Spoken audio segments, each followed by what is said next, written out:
The root of it really is about sort of the economic conditions that are really driving the country. I mean, we don't really have an education problem in some ways, we have a poverty problem.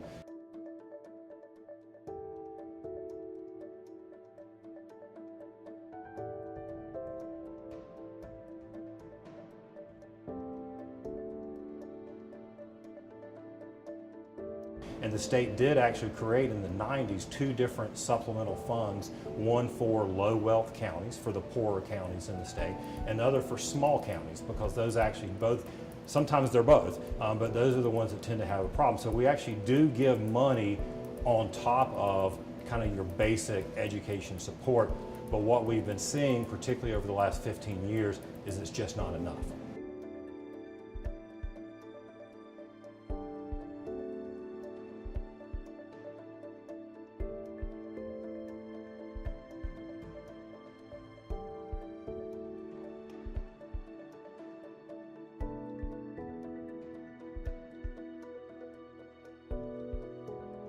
We have a very disparity as far as with our children of color, as far as making sure that they take the appropriate courses and they are properly recommended for the appropriate courses, and they want to and make sure they do well and thrive academically in their courses as they matriculate through high school.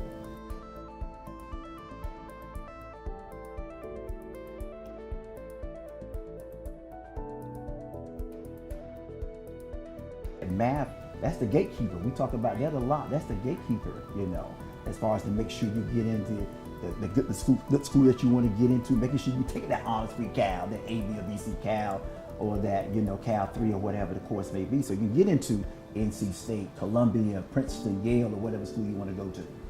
Just empowering, having more workshops for parents across the county and across the state, as far as to make sure that the parents are informed of the resources that are out there. A lot of them just do not know. And they're not gonna go on the website to research or do anything. They need someone to gotta go through the process, through a PowerPoint presentation, and just go through, these are the things that you should be doing to monitor your son and daughter academic performance from middle school to high school. And I am a parent. I have children in our local public schools. And I am that parent that is constantly looking for where my children can be challenged. The problem in North Carolina is that it's very different, and your experience in school can be very different depending on where you happen to be born and where you grow up. And a lot of that has to do with resources. You know, North Carolina is in many ways, and not just in education, is 2 North Carolinas.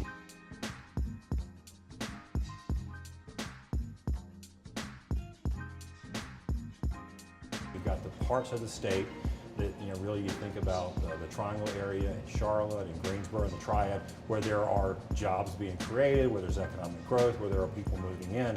And then you have large areas of a very rural state where there isn't a lot of economic development, there's not a lot of new jobs, and really you have people moving out. And so in areas like that, and a lot of those are in eastern North Carolina, you have school systems that rely pretty heavily on local support, local governments that just don't have the kinds of resources that a sort of more growing, more vibrant community like, say, a Charlotte or Raleigh can provide. Now, when we go back to the recession in 2008, we are still struggling to get back to where we were pre-recession spending levels on, for example, instructional supplies, textbooks. So the real nuts and bolts of what it takes to educate a child and educate a child well. Professional development. There's not a business that is remotely successful that does not invest in its workforce, in training its workforce. Even though the state of North Carolina provides most of the funding for public education, the fact is we're seeing a growing gap between the haves and the have-nots, and it's affecting really the opportunity for a large number of students in North Carolina. When we look at the overall number of instructional support personnel that had been in our schools, maybe pre-recession, but are not there now, those buttresses of other instructional support personnel, whether it's school guidance counselors, whether it is school psychologists, whether it is school nurses, whether it is school social workers, they're not in our schools at the ratios that they had been at. The other thing that you have to think about in North Carolina is the two North Carolinas when it comes to the experience of, Black and Latino students versus white students. I mean, we see outcomes that are clearly racialized. I mean, sometimes they're referred to as an achievement gap. I like to call them an opportunity gap. But there are things that are happening in our public schools that are disproportionately and negatively affecting Black students, for example. I mean, we see things like disparities in how discipline is meted out. We see Black students are much more likely to be suspended and suspended longer for the same thing. I look back at the strategies that I used for discipline and what challenges I had, especially in my first year of teaching, and it was in large part because I knew how to teach children whose family upbringing was similar to mine, and I was raised a good Catholic schoolgirl, by the way, but I was not good at teaching children whose family backgrounds were different than mine.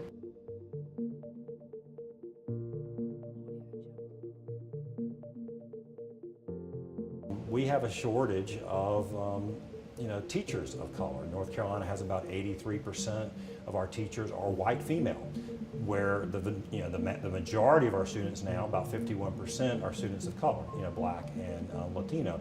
And so what you have is a situation where a lot of students can go to school for their entire 12 years and never see another teacher that looks like them.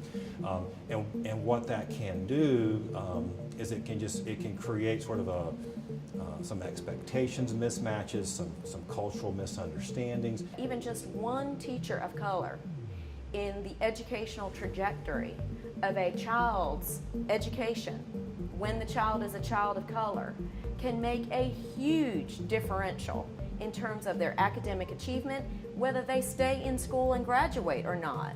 A lot of folks believe that these issues like the discipline disparity really comes into just sort of misunderstandings, and really like, why are you so loud? I'm just loud. That's, it's just, you get these things, and so it's kind of like we're not saying that the teachers or that the system itself is racist, but that there are things that are going on like discipline disparity, like lack of access to more advanced rigorous courses, like underfunding.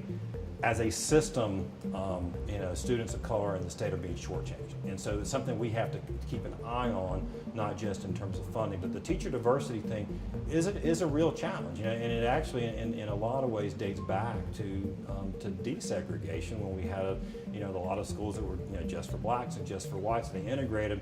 A lot of the Black teachers kind of lost out. They didn't get a chance to sort of move over and continue to teach in what used to be the white schools, and we've been kind of trying to sort of play catch up ever since. And so the state has had some efforts to try to boost that, but we need to do a lot more. So one of my big beliefs now, and what I like working on at the forum, is thinking hard and working hard on recruiting and retaining teachers of color, so that at the end of the day, our teaching workforce can look like our student force.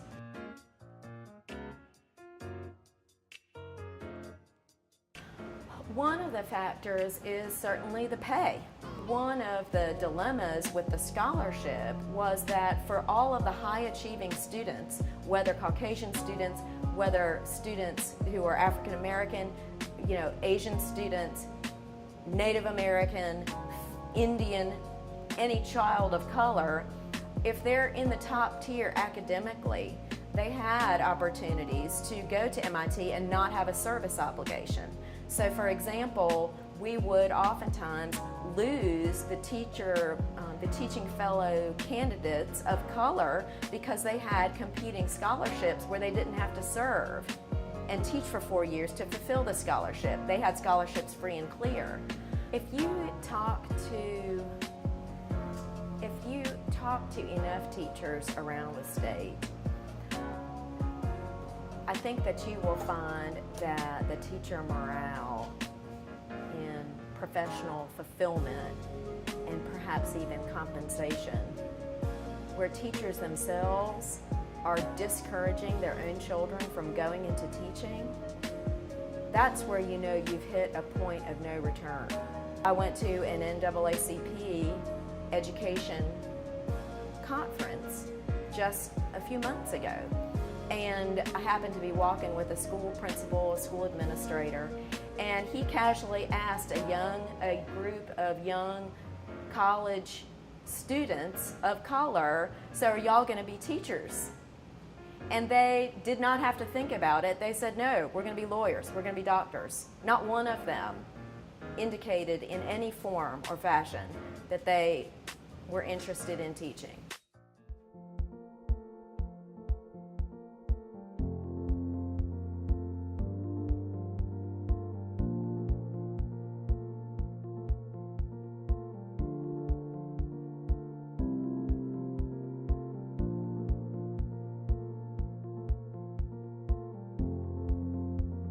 Everything is moving to digital platforms, digital schoolwork, digital assignments, and North Carolina is in this digital divide right now.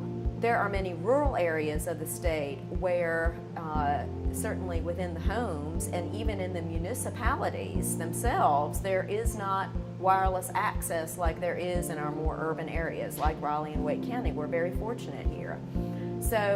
So that digital divide, where children, say maybe in rural North Carolina, who don't have textbooks, because the funding again is not where it was pre-recession on that line item allotment, but then they also are falling through the cracks in the digital divide because they don't have home internet access. And for children of poverty and children where there is not that home accessibility, that is a huge challenge. And the question becomes, is it government's role to subsidize home access and internet? I mean, where is that policy decision and the funding decision going to be made? Is it funded at the state level? Is it funded at the county level? Is it not funded at all because it's not government's responsibility?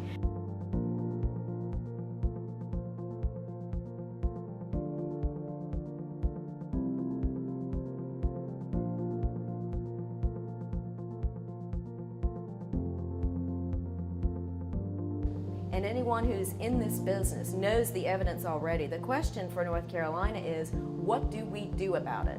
What are concrete steps that we can take to move the needle significantly on increasing enrollment in challenging courses, to having more teachers of color, to addressing discipline disparities?